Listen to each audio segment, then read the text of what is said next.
वज़ीर माहौलियात व जंगलात जावेद राना ने आज कहा कि पिछले 5 सालों में होने वाली तबाही का असर जहलम पर भी पड़ा। कनकनी की वजह से जहलम भी मुतासर हुआ, जिसकी वजह से थोड़ी सी बारिशों से भी सैलाबी सूरत हाल पैदा हो जाती है।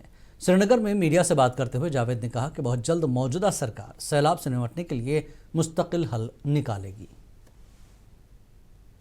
महबूबा जी बात कर रही है ना, अब ये सवाल उनको ही कीजिए कि जब वो बरसर इक़्तिदार थे तो उन्होंने क्या कहा। हमारी सरकार का कंसर्न है, हम सब चीजों को लेके चल रहे हैं और बात कर रहे हैं। जो है, मैं शायद लोग ये समझें कि कोई सियासी बात कर रहे हैं।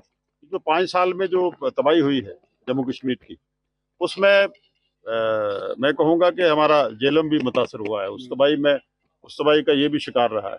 आज माइनिंग जो हो रही है, दूसरे जो चीजें हो रही हैं, जिन चीजों पे आज हम नहीं जाना चाहेंगे, लेकिन ये 5 साल की तबाही का एक सबूत है जो हो रहा है इस वक्त।